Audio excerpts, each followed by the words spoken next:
was the collection of ores from various mining districts in New Mexico. In the end, the numerous Indians, who perform one or more of their dances almost daily, nearly made up for the other shortcomings. Unfortunately for the promoters of the Tercio Millennial, the whole thing was a failure, and they ended up with heavy financial losses. In no small measure the heavy rain showers, which fell almost daily, definitely contributed to the limited success. The Indians who were temporarily in Santa Fe were primarily pueblos from various tribes. For monetary remuneration and free meals, they were present on the exhibition ground practically all day. A band of Mescalero Apaches, who had visited Santa Fe for the same purpose, left the city the very moment I arrived there. The first dance I witnessed was the deer dance of the Picuris Indians. 10 unclad, painted men, heads adorned with the splendid antler of the elk, represented a herd of these animals pursued by hunters. With their arms they leaned on short sticks, so that their torsos assumed a nearly horizontal posture. All the movements were well studied. One moment the herd was peacefully grazing, then scurried away again frightened, ranks closed, with the antlers in the nape of the neck. The hunters, 4 or 5 in number, were armed with bow and arrows and tried to approach the stags slowly and undetected. 2 women, wrapped in heavily woven black attire and with green branches in their hands, jumped up and down, without moving from their position. The music accompanying all this consisted of pounding on small, round drums, tapped by a number of Indians standing by. Another dance, performed by the Indians of San Juan, was no less distinctive. In this dance, too, the movements and expressions of animals are mimicked but of an eagle this time, and only 3 people, 2 men and a boy, take part. They are covered from head to foot with mottled eagle feathers. Every one of their movements, from the arrangement of their plumage with the beak, to flying away with a rustling sound from fluttering wings, is a study, a demonstration of the Indians' tremendous powers of observation. The Indians surrounding them shout softly, the slow rhythm keeping time with the rumble of a flat drum. The Matachina dance, which I had the chance to see performed twice by the Indians of San Juan, by far surpassed the others in liveliness and in the abundance of figures, but did not have the typically Indian character that distinguished the deer and eagle dance.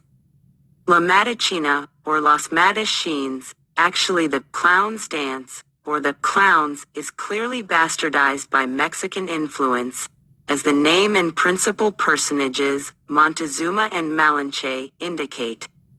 One could call the Matachina a historical pantomime dance representing the lovers' quarrel of Montezuma. As the height of confusion, here Malinche is Montezuma's lover instead of performing that role with Cortez, as was historically supposed to be the case.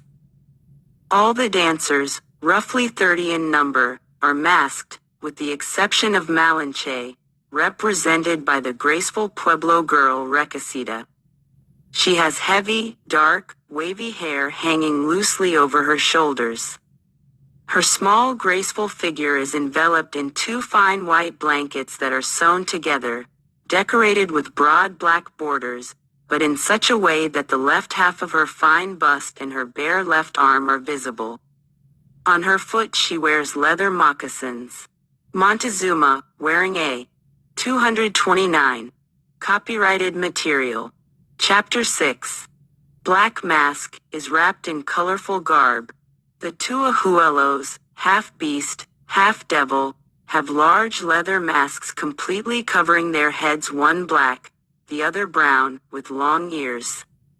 They are also attired like the other dancers, who have loosely fitting white clothes ornamented with beads, shells, and colorful ribbons on their bodies. On their heads they wear a black or red cap shaped like a mitre, which is covered with numerous silver ornaments, crosses, and tiny bars. They have tied a white cloth in front of their faces. In their left hands they hold a rattle made from a gourd shell covered with a cloth, in the right a colorful wooden trident. The dancers gather in 3 rows, standing a few paces apart from each other. Malinche has taken her place in the middle, between the rows. Montezuma stands on the same line, but outside the rows. The ahuelos and the toro, the bull, an Indian wrapped in bison hide whom they will eventually kill, flank the musicians and participate in the presentation only toward the end. Before long the violins can be heard, beginning with an allegro, fiery and catchy like a Spanish waltz, then reverting again to the sad, plaintive tones of an Indian chant. There is quivering and glimmering all through the colorful rows, which move forward twisting and twirling, to the stomping of feet in rhythm and the sound of little bells dangling from their knee joints, without their lineup undergoing any changes in the process. The shy Malinche dances gracefully along through the rows, slowly traipsing, her eyes downward, while the tridents wave like ornaments. Now the dancers kneel down, and Malinche and Montezuma take turns pursuing each other, in a winding, twisting line or wheeling about in sudden turns. Then, in a skipping gait, the dancers change places again. Eventually,